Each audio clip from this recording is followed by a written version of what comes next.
চাচ্ছেন সরকার নাকি নাস্তিক। আমি তো এই দেশের জন্মসূত্রে নাগরিক এবং আমার 14 পুরুষও এই দেশেরই মানুষ। সরকার নাস্তিক হয় কিভাবে?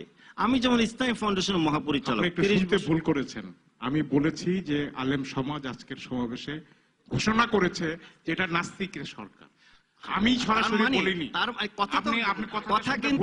আপনি যখন নাকি আরেকজনের রেফারেন্সও বলছেন, আপনি একজন সচেতন মানুষ হিসেবে সেই জন্য আমি আপনাকে দিয়ে বলছি, আমি 30 বছর যজুতি করে ইসলামী ফাউন্ডেশনের মহাপরিচালক হিসেবে আপনি কিন্তু আরেকটা কথা বলেছেন।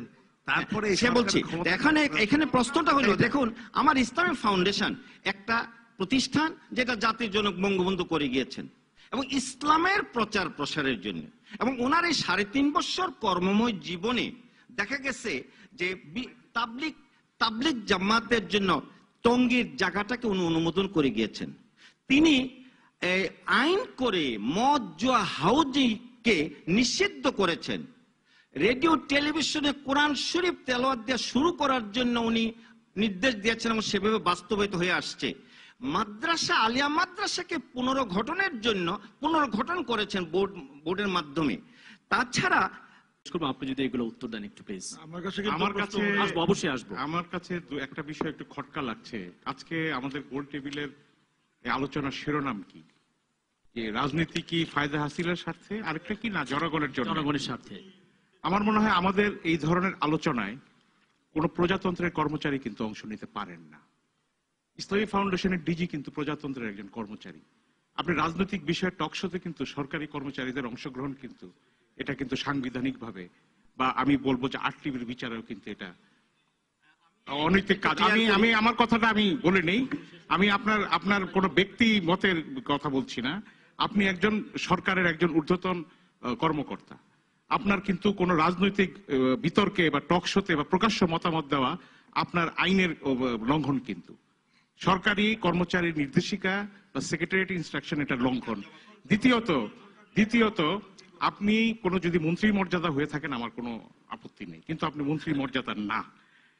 দ্বিতীয়ত আপনি একটি রাজনৈতিক দল সম্পর্কে আপনার প্রকাশ্য মতামত দিচ্ছেন। কোন প্রজাতন্ত্রের কোন কর্মচারী কিন্তু কোন রাজনৈতিক দল সম্পর্কে প্রকাশ্যে মতামত দিতে পারেন না। এটি আমি সবিনয় আমি এই বিষয়ে উল্লেখ করছি।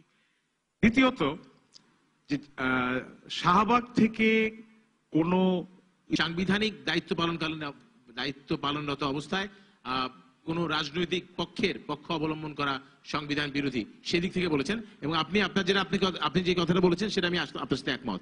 ইসলামিক ফাউন্ডেশনের মহাপরিচালক হিসেবে ইট ইজ ইউর রেসপন্সিবিলিটি, এটা আপনার দায়িত্ব যে ইসলামিক ফাউন্ডেশন গত 35 বছর ধরে 40 বছর ধরে যে কাজগুলো করেছে সেটাকে জাতির সামনে তুলে ধরা আপনার দায়িত্ব, কিন্তু সেই দায়িত্ব আপনি আসলে পালন করেননি।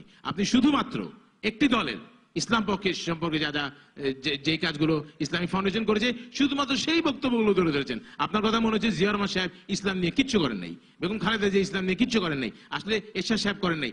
ইসলামী ফাউন্ডেশনের মহাপরিচালক হিসেবে নির্দলীয়ভাবে সকল দলের মাধ্যমে ইসলামী ফাউন্ডেশন যে কাজগুলো করেছিল, না, ইটস নট মাই রেসপন্সিবিলিটি। আমি ইসলামী ফাউন্ডেশনের ডিজি না, সেটা আমি বলবো না। আমি সেজন্য বলেছি যে শওকত ভাইয়ের কথাটাও একদিক দিয়ে ঠিক হলো, আপনি যেটা বলেছেন আমি এগ্রি করি।